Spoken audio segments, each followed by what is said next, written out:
The film begins with us learning about the life of Chuck Nolan, who was stranded on an island. He chose to stay for 4 years. The scene starts in a business, and we notice Chuck. He takes his work seriously. Officer desires and requires that all couriers arrive on time. As a result, he traveled outside of the country. There are company branches, but he is well liked by his co-workers. He teaches them the importance of time. Chuck is madly in love with Kelly. Their love is so strong that they are willing to marry. However, due to the demands of their professions, they are unable to marry. Christmas is approaching, and Chuck is on a business trip to Malaysia. He is required to leave due to company business. Chuck assures Kelly that he will return on January 1st. Kelly asks, "How am I going to spend my Christmas?" Chuck accepts her permission. Chuck and Kelly exchange gifts for Christmas. Kelly gives him a watch with Kelly's photo on it. Chuck is now on his way to Malaysia. However, a storm blew in and his plane crashed. It is also the company's private aircraft. There are 4 more people on board the plane. And this plane crashed into the Pacific Ocean. Only Chuck, who is flowing with the sea's running water, has survived. When he wakes up in the morning, he is on a raft. Chuck is concerned because there is no one around him. Chuck calls, but there is no sign of a human being. On the ground, he scrawls the word, "Help," so that any passing aircraft overhead can assist. He falls asleep as night falls. When I awoke the next morning, he double-checks to ensure that his written word, "Help," has been removed. He now writes with a wooden piece. He is confident that someone will come to his aid. They will relocate here after noticing this mark. Chuck now has an appetite, but he receives nothing in the floored packages of company. Chuck is now aware of the sound of something. He notices a fallen coconut while looking around. He realizes it is the sound of a coconut. He only receives a coconut drink. Chuck has been here for 3 days. His feet are also injured as a result of the sea rocks. He's barefoot. He cuts his punt in half and wraps the piece around his feet to avoid pain. He notices a mountain peak and decides to climb it at any cost. He considers the possibility of scaling it and estimating he is able to successfully reach that peak. He has now noticed something swimming in the sea. As the sun sets, he is taken aback to discover that it was the dead body of his plane's pilot. He sobs a lot and plans his funeral. However, before burying, he still has his torchlight and shoes. He was accustomed to living on this island. He survives by drinking the dew that has fallen on the leaves. He tries but fails to catch the fish. Except for dewdrops and coconut drinks, he receives nothing. He is reliant on them while eating. He becomes overjoyed when he sees a ship in the sea at night. He lights the torch and calls. But it is in vain. The next day, he decides to leave the island on his raft. He knew there was no one. While fleeing, he drowns in the sea as a result of the sea's strong, swift waves. Meanwhile, his foot is injured and bleeding. Chuck returns, and the rain begins. When he notices a cave, he goes inside to spend the night. He lights the torch. When you leave the torch on all night, the battery drains. He has no light source other than a torch. Even he has no idea how the fire started. Now he returns and receives a few items from the company package, which float along with him. When he opens it, he only finds 1 or 2 useful items.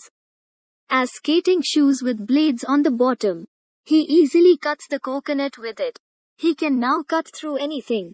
He carves a wooden stick into a pointy shape. He successfully catches the fish. Because he can't eat raw fish, he tries in vain to start the fire. Chuck devises a strategy that involves rubbing 2 types of wood together. He could be successful, and it happens in the same way that success does. Coming onto the beach for the first time makes him happy. Chuck also notices a football in the company package. It got into Chuck's blood. With his hand, he forms the eyes, nose, and lips of a human face, making him his buddy. He talks to him and leaves it beside the fire to dry. Wilson is his name. There is one more issue that has arisen, and that is his toothache. He is in chronic pain, but he never checks on it. Chuck now wants to pull the tooth and does so. And he passes out as a result of it. He spends 4 years on the island as time passes. Within 4 years, he has figured out how to survive. His appearance deteriorates as his beard and head hair grow. He appears frail. He was overly trained to catch fish with a stick. Chuck had become close to Wilson, with whom he used to converse. While consuming the fish, one day, he hears a noise. He discovers a steel sheet there, and he has an idea that he can get out of here with this help. Whenever he tries to flee, but the sea waves obstruct his escape. He's currently working on a boat out of coconut wood. He also shields the front of the sheet metal. While building a boat was not a simple task, he decides to flee when the weather is mild. He starts moving the steel sheet forward, in order for him to push water through while sitting in the boat and he may proceed. He sails after putting Wilson in the boat. During the voyage, he encounters large waves. However, the sea distance remained. He has no idea when the land will be visible. He was upbeat about getting to his house. But this was no child's play. He must confront the most adversity of the journey. He organizes the edibles. He keeps fish for food and rainwater for drinking. He collects rainwater in a coconut shell. He keeps them safe so that they can be used in difficult times. At first glance, Chuck's football, which belongs to his friend Wilson, has fallen into the sea. When he learns about it, it has traveled a long distance. He jumps into the water and tries unsuccessfully to save Wilson. He sobs as he climbs back into the raft. Wilson had been with him for the past 4 years. Chuck had grown irritated with it because it was more than just a football to him. As a result, he is saddened by this loss. Chuck was exhausted after the lengthy journey, and a ship passes in front of his raft. After seeing him, the sailor saves him. Chuck was returned, but he notices a difference. His friends and family had assumed he was no longer alive, and his dear friend Kelly was now married. She has a daughter as well. Chuck approaches her and she embraces him with pleasure. Kelly is now married, so everything is pointless. Their paths are diverging. Chuck returns Kelly's given watch because it is a family watch. He keeps the watch photograph. Kelly tells him, "You promised to come back." He is almost done apologizing. Kelly is still in love with Chuck, but she cannot leave her family. Chuck's car has been given to Kelly. Chuck leaves in this car after she returns it. Kelly becomes sad when she sees him and runs after him.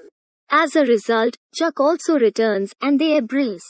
Kelly tells him, "I know you're alive and will return. But I had to marry despite everyone's pressure." They communicate their feelings for one another. Chuck drops her off at her house and lifts her into the car. He claims that he does not want to end your relationship. Chuck is now sitting with a friend and informs him that I attempted suicide on the beach as well, while I was being executed. Kelly's name had made me realize that I needed to see her. When I got back, I realized I'd lost her. Kelly learned to choose her life path through the passage of time. She also married. Chuck was now alone, but life must go on. Finally, Chuck has returned from the island with a package. Many packages wash up on the seashore after the aircraft is drowned. He intends to open them when he returns home, but he does not do so. Instead, he returns to return the package but finds no one. He leaves a note on paper at the door. "This package saved my life," says the statement. He then departs from there. Chuck is now standing on the muddy path, staring at a map. What should he do? A passing girl shows him the way. Her vehicle bears the same wing mark as a package. Chuck is now pursuing her again. She returns to the house where Chuck had left a paper note. She also ended up losing her business partner. The Federation of Chuck and Bettina may become available in the future. Chuck's eyes are glimmering with hope. But the story of the film ends there.